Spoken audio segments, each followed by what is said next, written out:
Olá pessoal, sejam muito bem-vindos à nossa última aula do curso aberto de Teoria do Delito, uma introdução ao pensamento crítico do professor Juarez Tavares.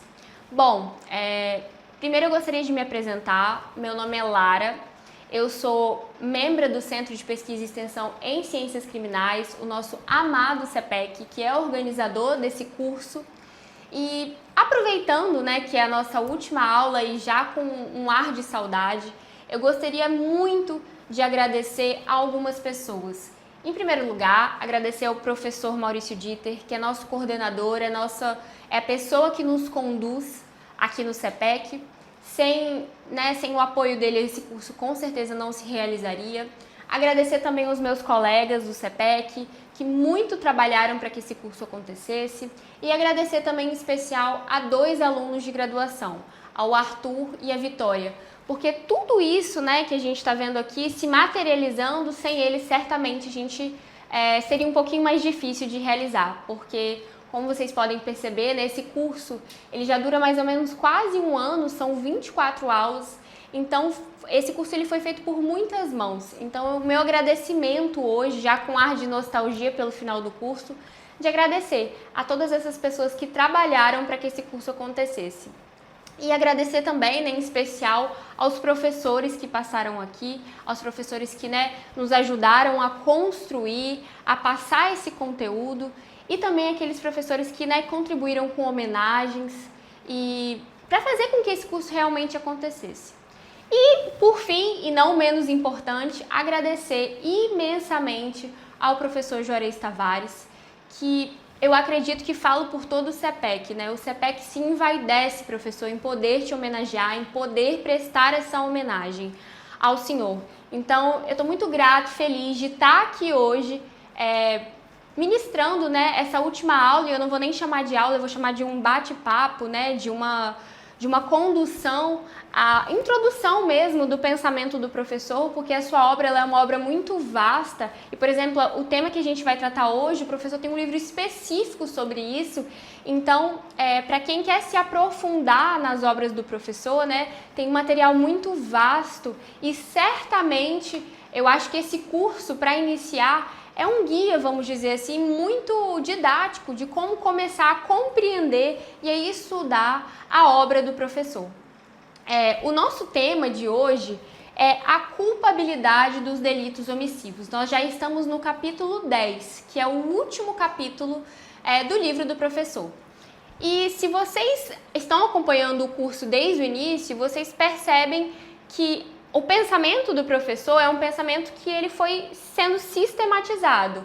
Hoje nós chegamos no capítulo 10, que fala sobre culpabilidade dos delitos omissivos, mas nós já trabalhamos esses 2 elementos em separado. Nós já trabalhamos a culpabilidade e nós já trabalhamos também a estrutura dos delitos omissivos. Então, se vocês quiserem revisar esses temas ou se estão chegando agora, dá uma roladinha aqui no feed aqui do Instagram, do YouTube, na verdade, Desculpem, mas vocês vão achar aulas específicas que tratam sobre o tema da culpabilidade e dos delitos omissivos.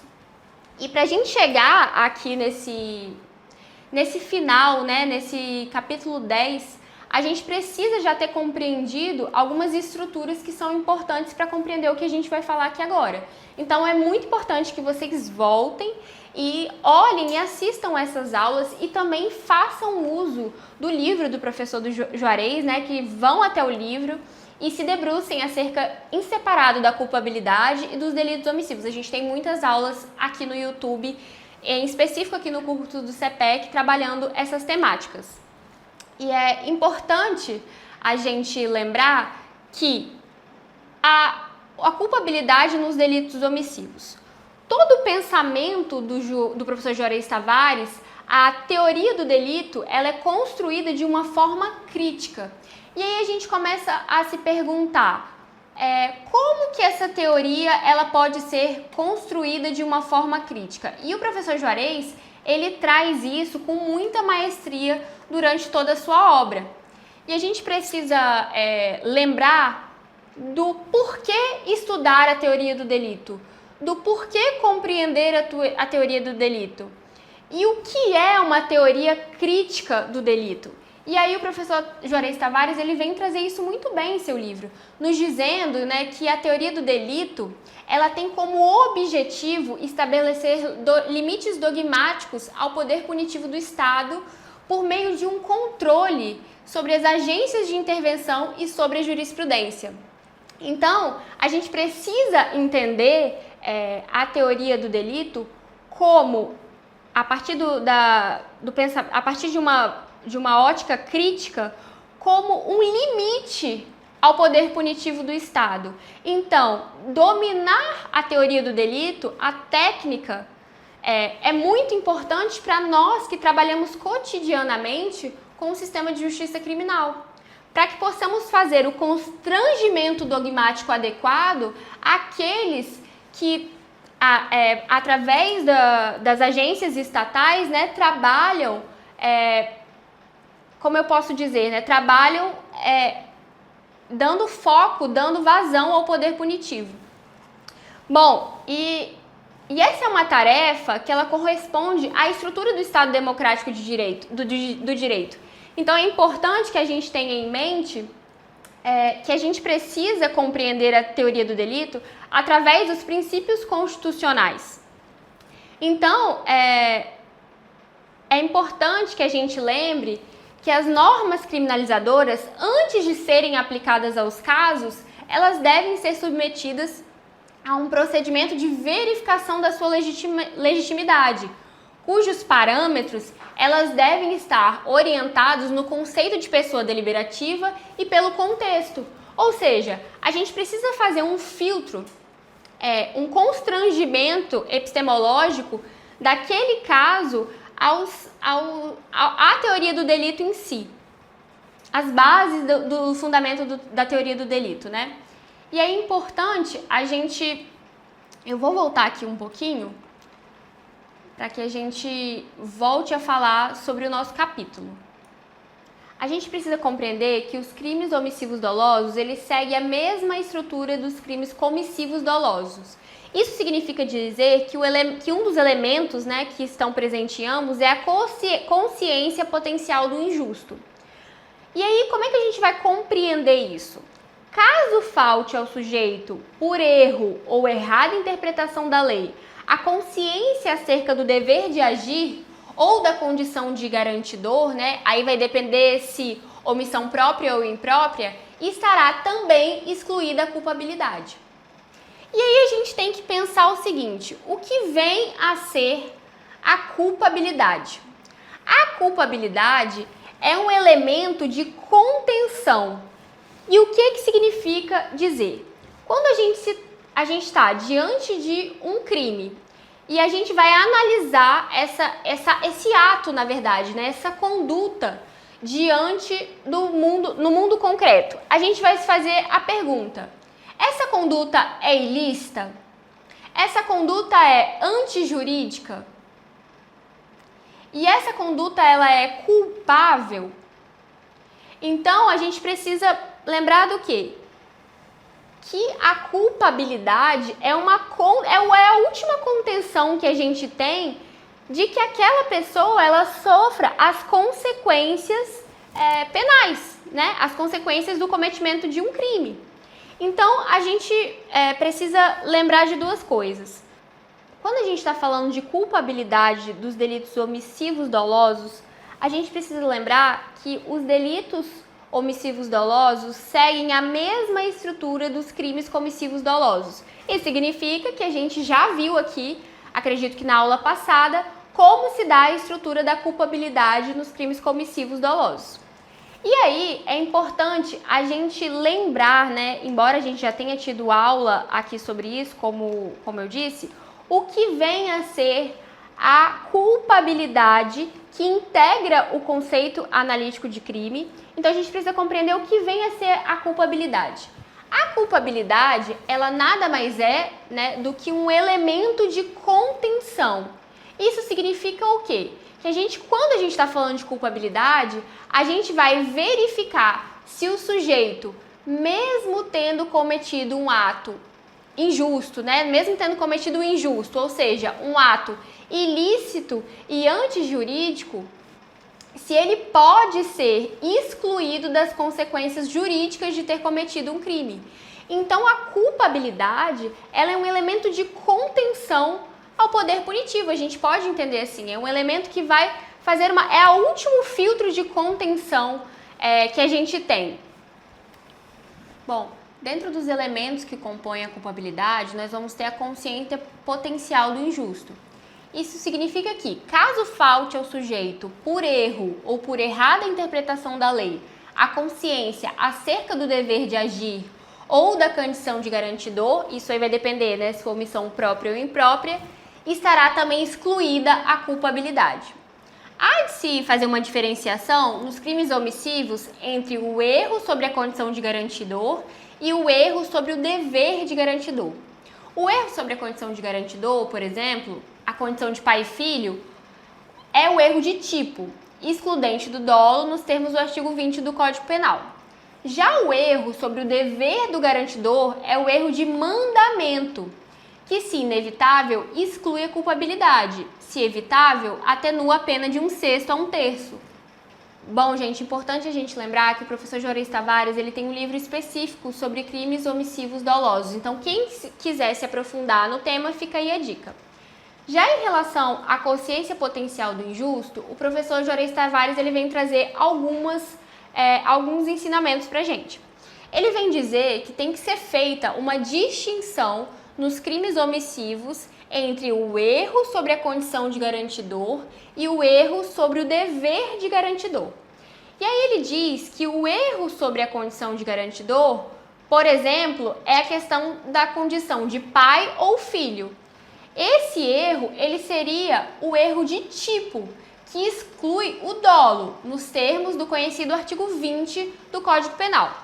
Já o erro sobre o dever do garantidor é um erro de mandamento, que, se é inevitável, exclui a culpabilidade. Então, em relação à culpabilidade, a gente percebe aqui que o professor Tavares está trazendo o erro de mandamento. E esse erro de mandamento, diferente do erro de tipo, ele atenua a pena. Então, há uma diferença aí. E aí, o professor Juarez Tavares, ele chama a atenção pra gente que não é sempre que vai ser fácil a gente distinguir o que vem a ser um erro de mandamento e o que vem a ser um erro de tipo.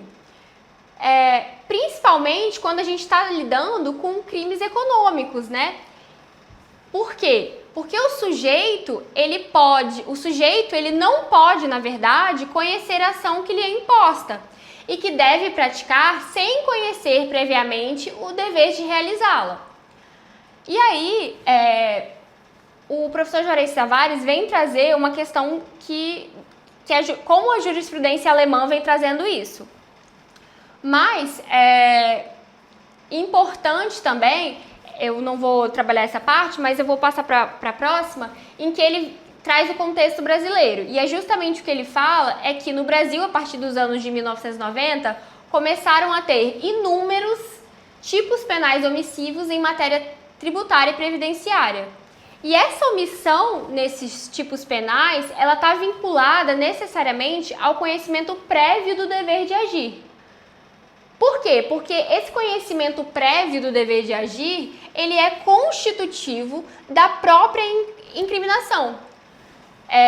O desconhecimento, por exemplo, do dever de prestar informações ao fisco ou de recolher contribuição, ele não vai ser erro de mandamento, mas erro de tipo, que exclui o dolo. E aí, em face dessa dificuldade em você identificar o dever de agir em alguns tipos penais, ele vem trazer o nosso querido professor Juarez Cirino dos Santos, que o professor Juarez Cirino dos Santos vai ponderar que o juízo de evitabilidade tem que ser menos rigoroso para determinar ou não a exclusão da culpabilidade pelo erro de mandamento. E aí o professor Juarez Tavares vai dizer que, olha, no que toca o critério do reconhecimento do dever de agir, a doutrina penal ela costuma invocar, quando se trata da análise de elementos normativos do tipo, como é o caso de muitos delitos omissivos, como os que a gente disse aqui, relacionados à sonegação fiscal ou a infrações de ordem econômica, um conhecimento na esfera do leigo. Só que esse critério, ele na verdade ele é incompatível com a individualização da culpabilidade e ele deve ser rechaçado. Então a gente não pode usar o critério de termos nos termos de um conhecimento na esfera do leigo, porque aí se a gente for voltar lá na culpabilidade, vocês podem dar uma voltada nesse tema para compreenderem melhor por que o professor Juarez Tavares está falando isso. E aí ele vem dizer, olha, que essa conhecimento, né, do homem mediano, ele pode até valer para os deveres vinculados a relações familiares, né, cuja tradição ela se incorpora no contexto do sujeito como situação institucionalizada. Ele vem trazer, olha, quanto aos demais deveres em que se deve exigir um conhecimento especializado do sujeito, é inválido arguir-se um conhecimento geral. Mesmo nas situações institucionalizadas, apenas aqueles que nelas se situem são capazes de conhecer seus deveres, ou seja, não dá para você compartilhar um conhecimento geral sem levar o caso concreto, sem levar a situação concreta, sem levar em consideração isso.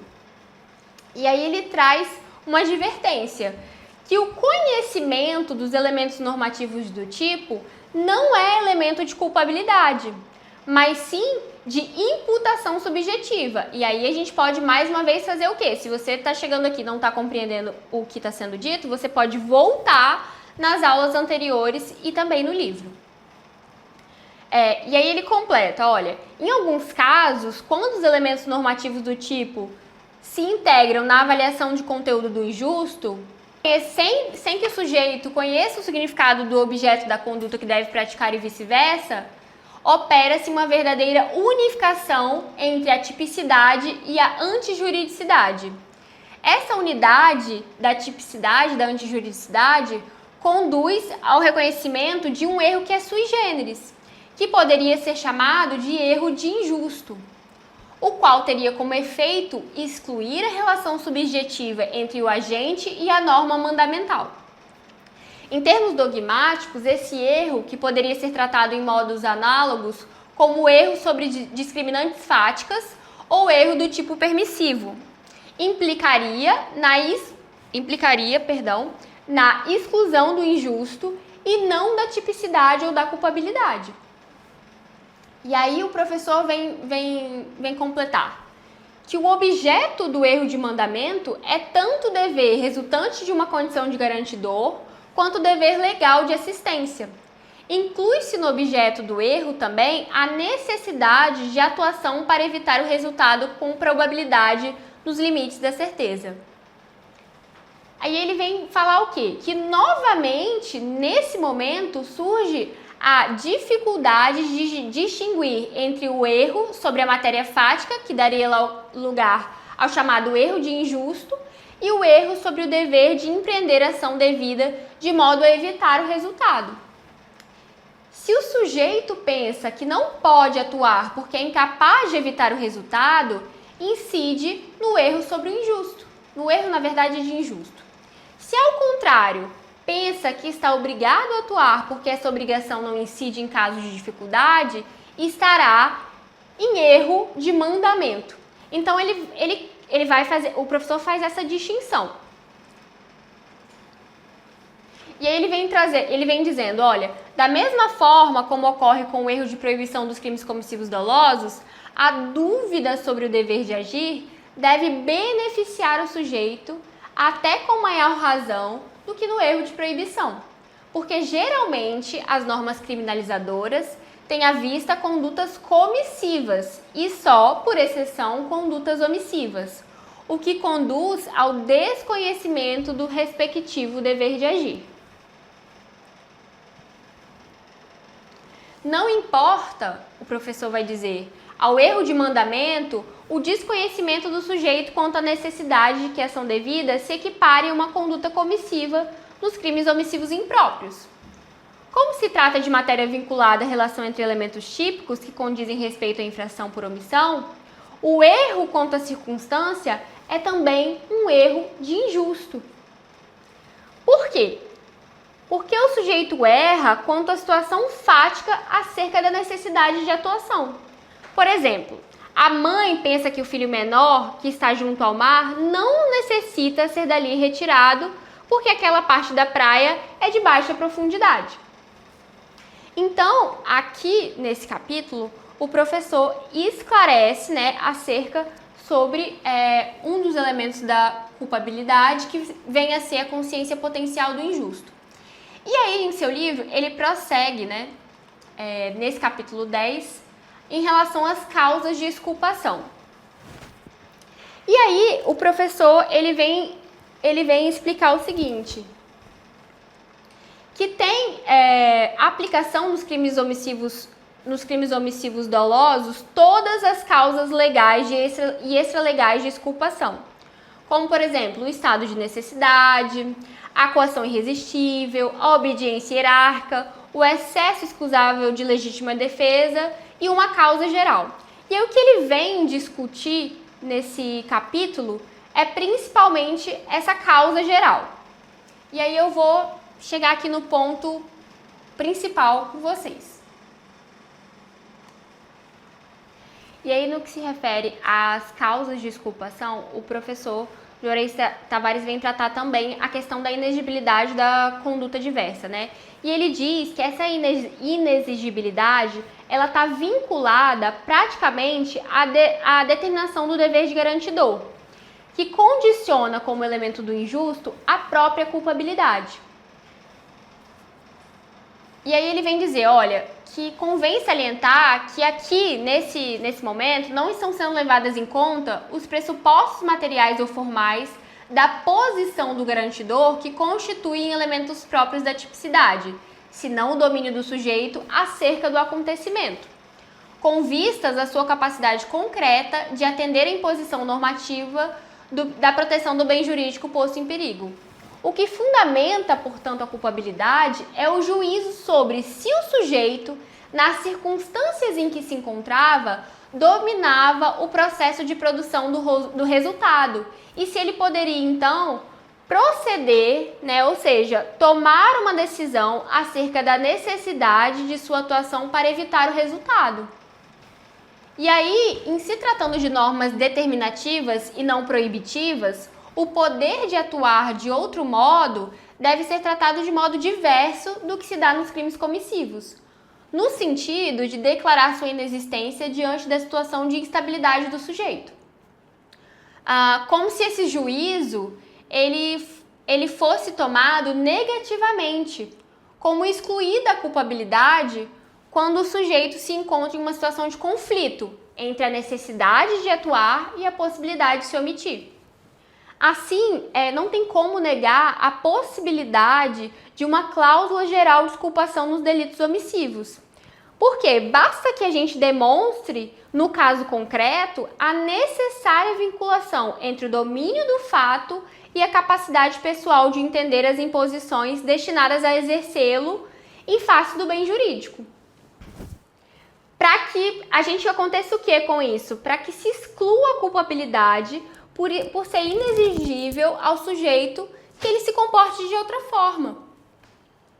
Assim, portanto, não haverá culpabilidade nas hipóteses em que o sujeito, diante de uma situação de colisão de deveres ou de interesses, deixa de realizar a ação mandada para evitar lesão a bem jurídico próprio ou de terceiro próximo. Então, quando o sujeito está ali diante de um conflito, não tem como incidir a culpabilidade nessa hipótese. E aí, qual o exemplo que a gente tem? Os pais que deixam de impedir a ação do tráfico de drogas da filha para que ela não seja presa. Ou no exemplo, por exemplo, do sujeito que deixa de declarar a verdade como testemunha para não se submeter ele mesmo a um procedimento criminal. É que nesses casos que a gente deu o exemplo, diante da colisão entre os interesses e os deveres, o sujeito ele não se situa no âmbito da comunicação mandamental e, portanto, ele não pode exercer seu poder de decisão de atuar ou de não atuar. Bom, outro elemento estrutural da culpabilidade que o professor vem tratar é a responsabilidade. E aí, esse é um ponto muito importante, porque nesse ponto o professor vem mais uma vez nos relembrar o que ele tem construído ao longo de todo o livro, que é a ideia de uma teoria do delito como limite ao poder punitivo estatal.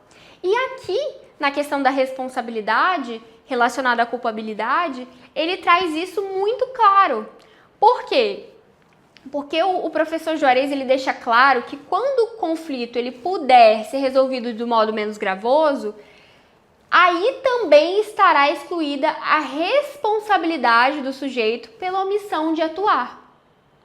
E aí ele vem dizer que nesse caso o que vai incidir são os princípios constitucionais de subsidiariedade e de intervenção mínima. E isso ele já vem tratando desde lá do capítulo, né, relacionado à culpabilidade. E aqui vem aparecer novamente, especificamente, na culpabilidade dos delitos omissivos. Bom, gente, e vai chegando ao final, né, nosso encontro, né, sobre esse capítulo 10, que versa sobre a culpabilidade nos delitos omissivos. E aí é importante, né, chegar ao final dessa obra, a gente tem uma exortação do professor Juarez Tavares, né, uma conclusão final, assim ele intitula de conclusão final. E aí, o que o professor Tavares vem dizer nessa conclusão final? É um resumo de tudo que a gente vem estudado nesse curso e que se materializa, que se concretiza nessa conclusão final. E o professor Juarez Tavares vem dizer o seguinte para todos nós, né, leitores dele, que a teoria crítica do delito, ela tem como objetivo estabelecer limites dogmáticos ao poder punitivo do Estado, por meio de um controle sobre as agências de intervenção e sobre a jurisprudência. Essa, o professor alerta, é uma tarefa que corresponde à estrutura do Estado Democrático de Direito, que tem por base a proteção da dignidade da pessoa humana. E aí ele vem tratar o ponto crucial de toda essa obra, do porquê, dos motivos pelos quais nós escolhemos essa obra como forma, né, de popularizá-la. Por quê? Porque as normas criminalizadoras, antes de serem aplicadas ao caso, elas devem ser submetidas a um procedimento de verificação de sua legitimidade, cujos parâmetros devem estar orientados pelo conceito de pessoa deliberativa e pelo contexto. Ou seja, todos nós, né, como eu tenho dito aqui, né, nessa aula, que trabalhamos com o sistema de justiça criminal, que trabalhamos, né, com delitos, nós precisamos saber manejar, né, a teoria do delito, né, a dogmática penal, de forma a conseguirmos fazer esse filtro, né, esse procedimento de verificação. E o professor, durante toda a sua obra, nos deu ferramentas concretas, né? Como fazer essa verificação, como seguir essas etapas. E acredito que, começando, né, voltando a estudar o livro desde o início e chegando até essa aula, nós temos com certeza nos tornado, né, um pouquinho mais capazes de lidar com essa teoria, né, de forma concreta, para que possamos mesmo fazer um enfrentamento, um constrangimento doutrinário em relação, né, aos atores processuais, por exemplo. E nós chegamos ao fim mesmo desse curso e é com muita alegria, né, que nós chegamos ao fim. E embora essa seja a última aula, na semana que vem nós teremos uma aula de encerramento ao vivo com o professor Juarez Tavares. Então, vocês vão ficar com saudade, mas é uma saudade temporária, porque na semana que vem nós seremos, né, agraciados com uma aula do professor. E certamente, né, caso vocês tenham dúvidas, podem sempre estar recorrendo a esses vídeos, a essas videoaulas que vocês podem acessar a qualquer momento, em qualquer lugar no YouTube. O CPEC agradece muito a audiência, a participação de todos, o engajamento no Instagram e aqui também no YouTube. Então, eu gostaria de agradecer a todos, né, por estarem nessa jornada conosco e foi uma jornada excelente. E fica aqui a minha gratidão, a nossa gratidão a todos aqui do CEPEC.